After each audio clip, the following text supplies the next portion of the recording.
So the Elon Twitter saga continues. Elon made Twitter an offer it couldn't refuse last Thursday. Yeah, I guess 9% of the company wasn't enough for Elon. Well, I think Elon really didn't like what he was hearing from Twitter's board. I don't think he respects management at Twitter, and when Twitter's board tried to limit Elon's control by passing a poison pill, Elon went to the next level. So Elon tweeted out that he made an offer. So on April 13th, Elon delivered a letter to the chairman of the board of Twitter, Brett Taylor, saying, "I invested in Twitter as I believe in its potential to be the platform for free speech around the globe. And I believe free speech is a societal imperative for a functioning democracy. However, since making my investment, I now realize the company will neither thrive nor serve the societal imperative in its current form. Twitter needs to be transformed as a private company. As a result, I'm offering to buy 100% of Twitter for $54.20 per share in cash, a 54% premium over the day before I began investing in Twitter, and a 38% premium over the day before my investment was publicly announced. My offer is my best and final offer, and if it is not accepted, I would need to reconsider my position as a shareholder. Twitter has extraordinary potential. I will unlock it." He went on to say, "As I indicated this weekend, I believe that the company should be private to go through the changes that need to be made. After the past several days of thinking this over, I have decided I want to acquire the company and take it private. I'm going to send you an offer letter tonight. It will be public in the morning. Are you available to chat? Best and final.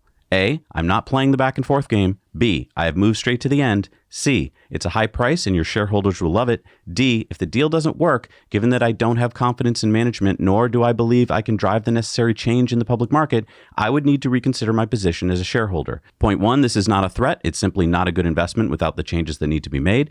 Two, and those changes won't happen without taking the company private." Okay, so that's quite the letter.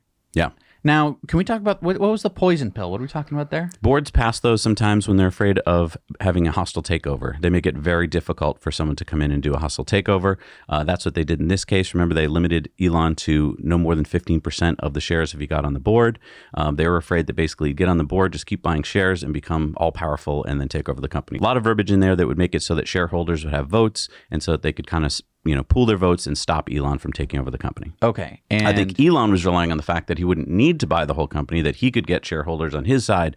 And basically, this is a fight over the power of the company, the management of the company. Elon does not have faith in the board or the management, I believe. And he kind of made it clear there in his letter. Yeah. And so just to be clear, Elon has 73,115,038 Twitter shares currently. There are approximately 799.61 million shares outstanding. So currently, Elon owns 9.14% of Twitter. Right. I mean, I think this is a bad move for Elon for a couple reasons. Number one, financially. To pay $43 billion for Twitter means that Elon is either going to have to sell a bunch of his Tesla or SpaceX stock. Many of us don't think of SpaceX as having stock, but it does. It's privately held.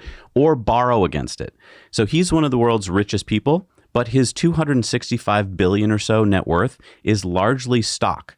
And so this purchase would use a big piece of that to buy Twitter, which again means that he either has to have banks loan him the money, which now means a lot of debt, or he has to sell a lot of stock. So financially, I don't know. Two, I don't think Twitter is a good investment. I mean, it's a digital social media platform. We all know those come and go. Think MySpace, Vine. I mean, you're constantly disrupted by new apps. Companies are constantly buying and selling those companies. And so think about Facebook. I mean, they bought their competitors out, like Instagram and WhatsApp. And then if you don't run them properly, they kind of just slowly die. Twitter is kind of slowly dying. Its user base has not grown that fast. And the third reason why I think this is a bad idea is if Elon takes Twitter private, then Elon opens himself up to all kinds of controversy of either letting someone keep an account open that many people find offensive or taking down an account that people cry is against free speech. So bottom line, Elon can't win.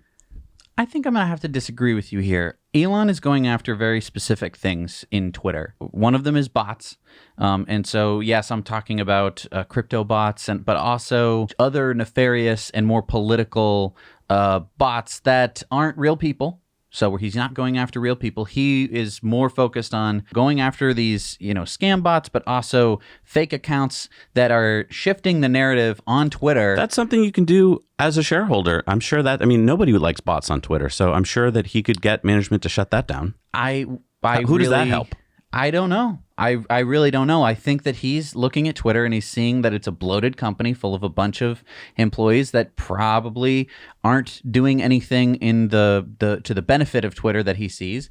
And I don't think that he's buying it because it's an investment in a company that he thinks is going to be valuable in the future. He just is worried like that Twitter, and to a larger extent all the other social media platforms, that I think Twitter is one of the cheaper ones, is kind of making the world maybe a little bit more unstable. And so he's really going after it from the perspective of like trying to save the world, which is like his MO. I think the internet and free speech tends to make the world unstable. It's just a byproduct of the fact that we can now all converse all over the world. It's something that never happened before with humanity. And so it is destabilizing when you can say something and actually affect a big change. And Elon's the first person to say he doesn't want to stop people you don't like from saying things you don't like. That's what he wants on this platform.